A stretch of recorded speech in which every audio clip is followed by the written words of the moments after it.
আমাৰ পাকঘৰত ব্যৱহাৰ কৰি থকা কেইটামান বস্তুৱে দিয়ে আমাৰ চুলিখিনি সৰা বন্ধ কৰিব পাৰি, চুলিখিনি নতুনকৈ গজাব পাৰি, লগতে পাৰ্লাৰত গৈ যেন স্পা কৰি আহিছোঁ তেনেকুৱা ধৰণৰ লগাকৈ এটা ধুনীয়া শ্বাইনিং চুলিখিনিত আনিব পাৰি আৰু খুব ধুনীয়া কোমল কৰিও ৰাখিব পাৰি। সদায় মোক ভিডিঅ'বিলাকত সুধি থাকে যে বা তুমি চুলিত কি লগোৱা, কিবা ট্ৰিটমেণ্ট কৰোৱাইছা নেকি? মই সদায় বিশ্বাস কৰোঁ আমাৰ ঘৰুৱা যিবিলাক নেচাৰেল বস্তু এইবিলাক।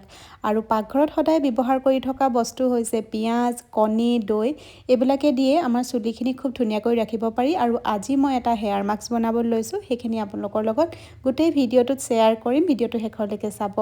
আৰু এইফালে পিঁয়াজ কেইটা মই পিচি ল'লোঁ, 3টা পিঁয়াজ লৈছোঁ। মোৰ চুলিখিনি যিহেতু সৰহ সেইটো কাৰণে অলপ বেছিকেই লৈছোঁ, নিজৰ চুলিখিনি জোখমতে ল'ব পাৰা। আৰু কণীৰ অকল বগা অংশখিনি লৈছোঁ, কুহুমটো নালাগে দিবলৈ। আৰু এইখিনি এতিয়া অকণমান মিক্স কৰি ল'লোঁ। আৰু দৈখিনি মই পানীটো অকণমান পেলাই ল'ম, যিহেতু লিকুইড হয়। পিচি লোৱা পিঁয়াজখিনিৰ পৰা অকল ৰসটো লৈছোঁ মই, তাৰ পাল্পটো পেলাই দিছোঁ, যিহেতু ধুবলৈ অকণমান অসুবিধা হ'ব পাৰে, যিহেতু ৰসটোৰহে প্ৰয়োজন অকল। আৰু দৈ লৈছোঁ মই 4 চামুচ। এইখিনি ভালকৈ এতিয়া মিক্স কৰিম।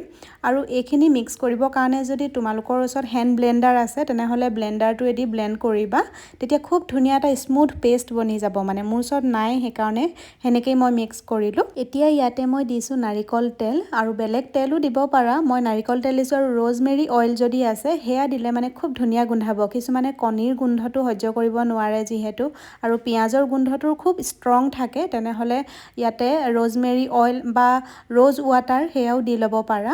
আৰু এতিয়া মই ভালকৈ চুলিৰ গুৰিখিনিত লগাইছোঁ, আৰু চুলি গুৰিত লগোৱাটো ভালকৈ ফ'কাছ কৰিব লাগে।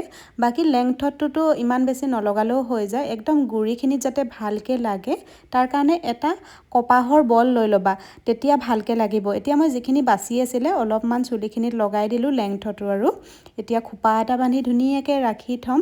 আৰু এনেকুৱা কিছুমান লিকুইডি বস্তু লগাবলৈ হ'লে মানে অলপমান মেচি হয়ে, আৰু বাথৰুমতো লগাব পাৰা, মানে লেতেৰা অকণমান হয়। তথাপিও চুলিখিনি ভাল কৰিবৰ কাৰণেতো ধুনীয়াকৈ ৰাখিবলৈ অকণমান কষ্ট কৰিবই লাগিব দিয়াচোন। আৰু এইবিলাক যে মই সপ্তাহত এদিন বা দুদিনকৈ লগাই থাকোঁ প্ৰায়ভাগ। এতিয়া এইখিনি লগোৱাৰ পিছত মই 1 ঘণ্টাই ৰাখিম, আধা ঘণ্টা 1 ঘণ্টা যথেষ্ট হয়।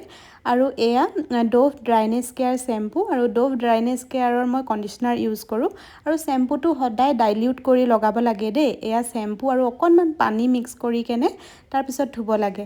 আৰু এয়া চুলিখিনি মই শুকাই যোৱাৰ পাছত কোনো ধৰণৰ চিৰাম ইউজ নাই কৰা। আজি হেয়াৰ মাস্কটোত ব্যৱহাৰ কৰা 3টা বস্তুৱেই হৈছে আমাৰ চুলিৰ কাৰণে বহুত বেনিফিচিয়েল।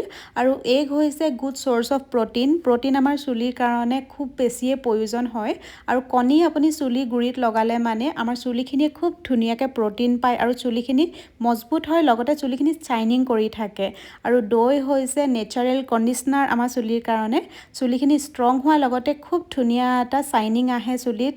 আৰু কণ্ডিচনাৰ বেলেগকৈ ইউজ নকৰিলেও হয়, নেচাৰেল কণ্ডিচনাৰ ভিতৰত 1 নম্বৰত দৈ, আৰু লগতে পিঁয়াজৰ ৰস লগালে আপোনাৰ চুলিখিনি গুৰিৰ পৰা ষ্ট্ৰং হয়, চুলি সৰা বন্ধ কৰে, চুলি নতুনকৈ গজাত সহায় কৰে। আৰু মোৰ চুলিখিনি আগতে বহুত সৰিছিলে, আৰু মোৰ চুলিখিনি বাৰু অলপ সৰুৰ পৰাই ভালেই আছিলে, কিন্তু মাজতে যেতিয়া ল'ৰা ছোৱালী হোৱাৰ পিছত বহুতখিনি সৰিছিলে। এতিয়া মই এইবিলাক লগাওঁতে চুলিখিনি আকৌ আগৰ দৰে হৈ গ'ল।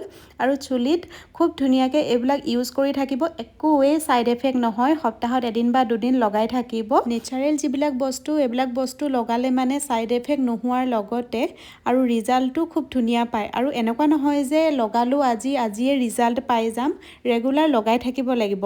সপ্তাহত এদিনকৈ হ'লেও 1 মাহ যদি লগোৱা যায় নহয়, তাৰ পিছত মোক তোমালোকে ক'বা যে বা এইটো লগাইছিলোঁ, তুমি কোৱাৰ ধৰণে ৰিজাল্টটো পাইছোঁ। লগাই চোৱাচোন, তাৰপিছত গম পাবা। মই এইবিলাক ইউজ কৰিয়ে এতিয়ালৈকে চুলিখিনি মই এনেকৈ ভাল কৰি ৰাখিছোঁ, আৰু খুব ধুনীয়া হৈ আছে এতিয়াও মোৰ চুলিখিনি। সৰাটো একেবাৰেই কম, কেতিয়াবা এডালমান সৰিব পাৰে গৰমত আৰু ঘামিলে মানে। আৰু এইবিলাক বস্তু লগালেই যে পাৰ্লাৰলৈ যাব নালাগে মই সেইটো কোৱা নাই আকৌ দেই, তাতে আকৌ জাজ কৰিব বহুত লোকে। যিহেতু পাৰ্লাৰলৈও যাব লাগে, পাৰ্লাৰলৈ গ'লে যে বেয়া বুলি কোৱা নাই, যিহেতু ময়ো কেতিয়াবা যাওঁ পাৰ্লাৰলৈ। পাৰ্লাৰত মই চুলিখিনি স্পা কৰাওঁ কেতিয়াবা, সেইটো কেতিয়াবাহে, মান্থলি বুলিয়ে নহয়, আৰু কেতিয়াবা কৰাওঁ। আৰু এইফালে ৰাতি আজি বইল বইল চিকেন বনাইছোঁ দেই। বইল চিকেন খাই খুব বেছি ভাল পাওঁ, কেতিয়াবা বনাই থাকোঁ আৰু। ইয়াতে মই লং, ইলাইচি, ডালচেনি, তেজপাত চব দি কেনে বনাইছিলোঁ, পিঁয়াজ, আদা, নহৰু, বিলাহী চব আৰু। ইয়াতে এতিয়া অকণমান নেমু চেপি ল'লোঁ, চেপি লৈ আজি ৰাতি এতিয়া খাব লৈছোঁ বইল চিকেন। আৰু সকলোৱে ৰুটি বা এনেকৈ ভাতৰ লগত খাইছে, মই আৰু বইল চিকেনটো তেনেকৈয়ে খালোঁ ৰাতি, যিহেতু মই বহুত বেছি নাখাওঁ, সেইটো কথা জানাই আৰু। এতিয়া এইফালে কিটচেনটো চাফা কৰি লৈছোঁ। চুলি পকিলে মানে সোনকালে কি কৰিব লাগে বা পকা চুলিৰ কাৰণে কি লগাব লাগে, মানে বয়সতকৈ আজিকালি সোনকালে চুলি পকে ন বহুতৰে।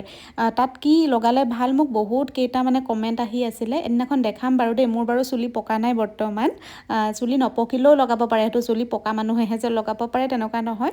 মই এদিনা দেখাম বাৰু দেই কি লগালে ভাল। আৰু এইফালে গ্ৰীণ টি একাপ বনাইছিলোঁ। মানুহজনক সুধিলোঁ তেওঁ গ্ৰীণ টি খাব নেকি, তেওঁ নাখাওঁ বুলি ক'লে। মোৰ কাৰণে বনাইছিলোঁ একাপ গ্ৰীণ টি। মই এতিয়া ধুনীয়াকৈ মুখখন বোলো ধুই লওঁ, আৰু ইমানখিনি কাম চাম কৰি যে ৰাতি শোৱাৰ আগত মুখ হাতকেইটা ধুই দিয়াৰ পিছত যে ইমান আৰাম লাগে নহয়। মুখখন ধুই এতিয়া গ্ৰীণ টি কাপ খাবলৈ বহিছোঁ, কিন্তু খং উঠি গ'ল নহয়। খং আকৌ কেলৈ উঠিলে ক'ম দেই।